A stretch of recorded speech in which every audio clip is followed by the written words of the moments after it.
Somebody named a state after Benjamin Franklin?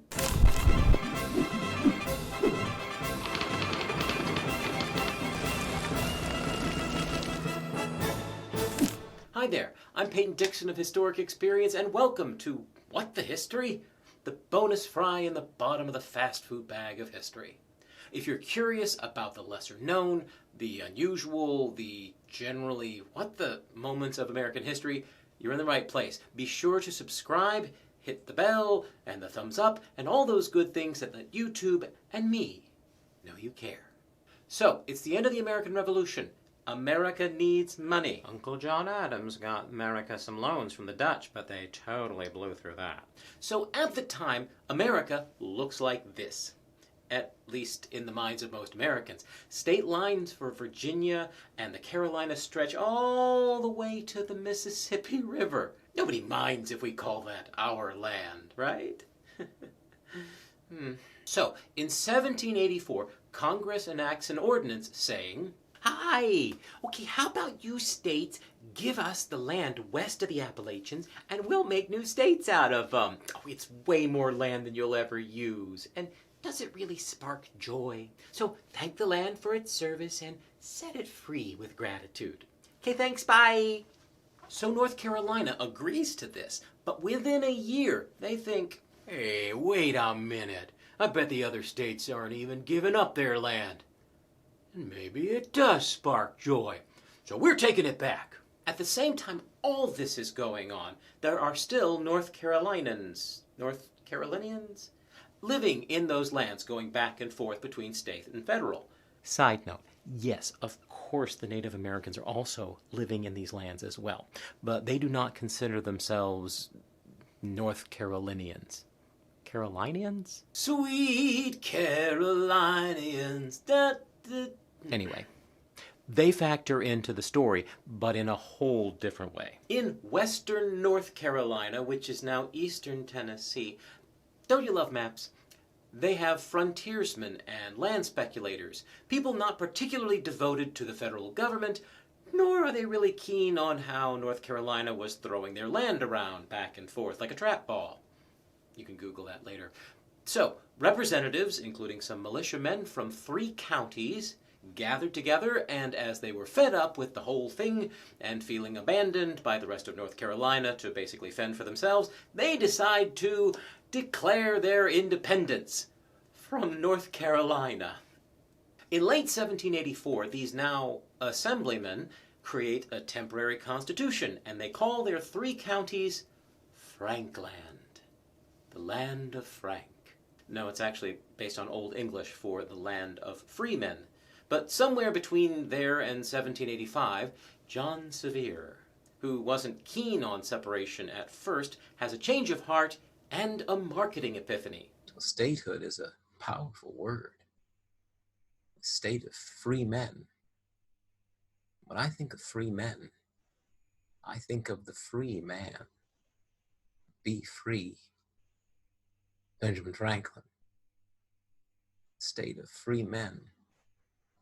The state of Franklin. And so the 14th state, the state of Franklin, is born. But wait, I hear you say, Vermont was the 14th state. Okay, fine. It was the 14th state to be admitted to the Union. But around the 1780s, Vermont was having squabbles with New York and New Hampshire over which land is your land, which land is my land, so things were still in play. So the state of Franklin petitions Congress to make them the 14th state. Congress says no. Well, they need 9 states out of 13 to say yes, and only 7 did. Can you imagine what North Carolina said? No. Exactly. But does that stop them? No. Exactly.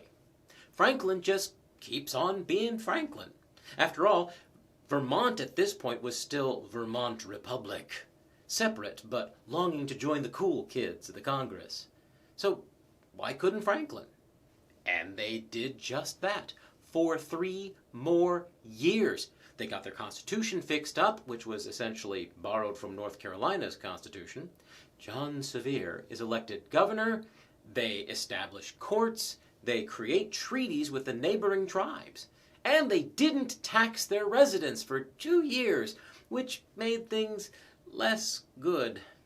They also had no official militia, which was also less good. And while they were ironing things out with the tribes, North Carolina was not exactly a good neighbor. Sure, just take our land and form your own stupid state. I don't even care. North Carolina considers Franklin to be in revolt. The state of Franklin asks Congress multiple times for independence and statehood. Congress says no. The United States hammers out its own treaty with the Cherokee and offers them land, including some land in the state of Franklin.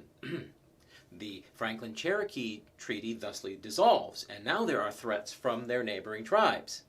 Things aren't looking great for the state of Franklin. But then, John Sevier gets another inspiration. When people think of the name Franklin, they think of Benjamin Franklin. What if Benjamin Franklin thought of the state of Franklin? Testimonial Endorsement. 2 different people write Benjamin Franklin and ask him for advice and support for their cause. Franklin State Commissioner William Koch and Governor John Sevier. Franklin's response is almost the same each time. You named it Franklin? I thought it was called Frankland, and I was in Europe when you guys did all this, so I don't really know your deal. So maybe go through the Congress on this. They're totes good peeps. Actually how Benjamin Franklin sounded. So things were declining quickly. John Sevier's term as governor ended, and he wasn't replaced. Some people were starting to think maybe we should be part of North Carolina after all. And John Sevier's stuff was taken because he owed back taxes. Remember that little fun for 2 years? This led to a fun little skirmish called the Battle of Franklin. The Cliff Notes, neither side wanted to fight, and they kind of shot around each other, but 3 people still died from it. So the whole state of Franklin idea really falls off, until John Sevier gets a last-minute idea to seek an alliance with Spain. Spain? I mean, Florida's not that far from North Carolina, right? Olé. So North Carolina calls for John Sevier to be arrested for treason. Oh no. He is eventually arrested. He is also eventually broken out of prison by a group of friends and basically given a slap on the wrist for being a naughty boy. And then he and the holdout Franklinites, they take an oath of allegiance to North Carolina, and John Sevier becomes a senator of North Carolina. Plus, he purportedly gets paid for his time as governor with 1,000 deer skins. I wonder if that was $1,000.